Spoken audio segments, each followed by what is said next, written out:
Le Christ, Shalom. Nous sommes ici présentement avec vous dans le cadre de notre tranche, le parcours biblique. Et dans le parcours biblique, nous essayons d'approfondir notre connaissance sur la parole de Dieu. D'entrée de jeu, chers frères et sœurs, nous voulons partager avec vous sur le premier chapitre du livre de l'Apocalypse, spécialement les 3 premiers versets.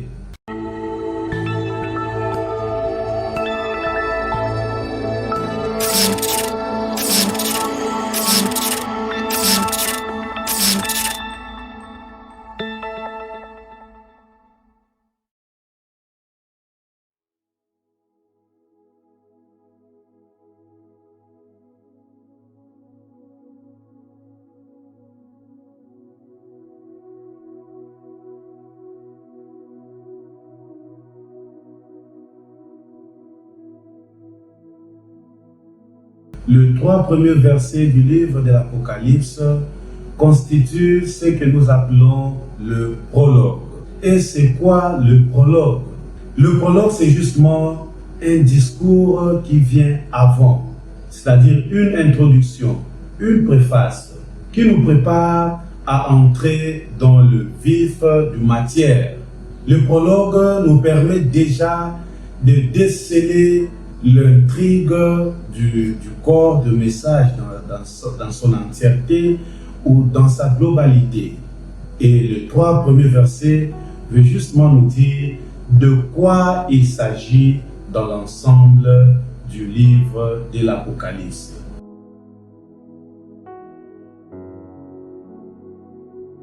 Étant dans le premier chapitre, chers frères et sœurs, nous sommes déjà dans le terminus apo, qui est le tout premier verset du premier chapitre, qui nous parle de l'origine de ces livres.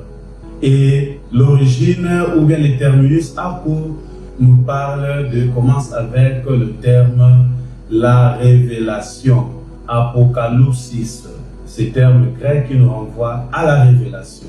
Et dans le terminus ad quem, c'est-à-dire le point d'achèvement, le point final de cette unité, cela se conclut dans le verset 3. Ce verset 3 qui s'ouvre par les béatitudes. Heureux les lecteurs, heureux celui qui écoute. Cette partie se conclut par un appel à être vigilant car le temps est proche. Quel temps? Il s'agit bien du temps messianique, le temps de Jésus-Christ. Et là, nous voyons déjà, chers frères et sœurs, la thématique de ces 3 premiers versets. Il s'agit donc d'une préparation, d'une interpellation. Et le genre littéraire que nous pouvons voir ici dans cette partie, ou bien dans le livre dans son ensemble, c'est le genre littéraire apocalyptique ou bien le genre littéraire prophétique. Dans le prophétisme, dans la prophétie, nous sommes en face de celui qui prédit sur l'avenir, prédit sur ce qu'il arrivera dans le jour prochain.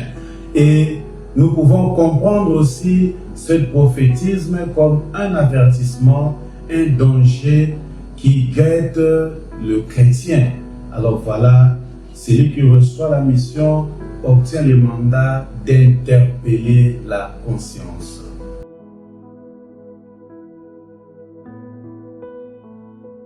Nous devons d'abord comprendre l'Apocalypse n'est pas l'hécatombe comme une fin.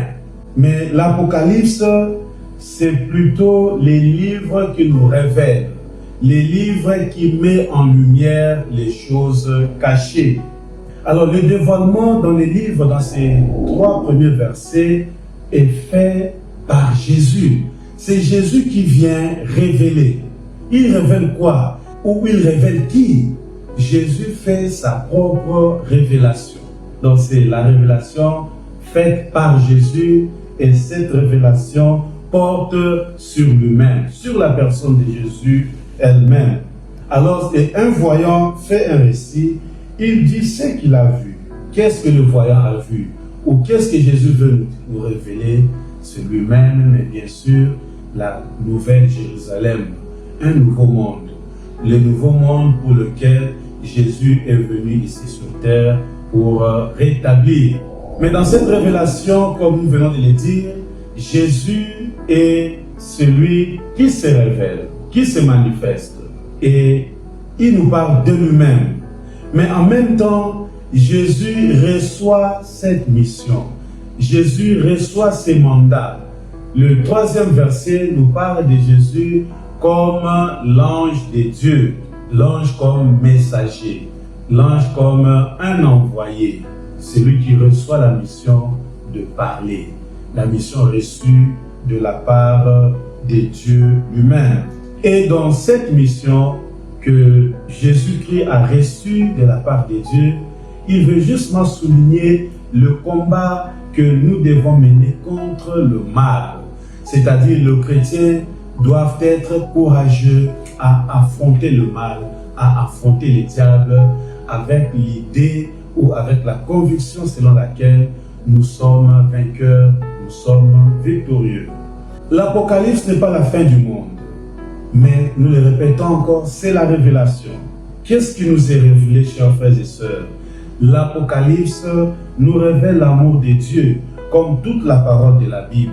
Toute révélation de Dieu est une révélation qui nous décrit son amour. Et l'Apocalypse peut être compris aussi comme un livre de la sainteté. Comment devenir saint? Voilà pourquoi nous avons ici les béatitudes, comme je l'ai dit tantôt. Heureux ceux qui écoutent. Et nous voyons cela comme une inclusion. Cela fait une inclusion au début du 1er chapitre et dans certains versets, au 14e chapitre par exemple, au 21e chapitre, mais surtout dans le 22e chapitre qui conclut ce livre, le chapitre 22, verset 7, il y a encore retentissement de cette inclusion, de cette invitation à écouter. Alors nous sommes heureux lorsque nous nous mettons à l'école, lorsque nous écoutons réellement la parole de Dieu. Chers frères et sœurs, voilà ce que nous pouvons retenir dans cette première partie que nous appelons le prologue du livre de l'Apocalypse. Et ce partage a pour but de nous aider à ouvrir la porte pour mieux comprendre les livres de l'Apocalypse. Que Dieu Tout-Puissant nous bénisse. Amen.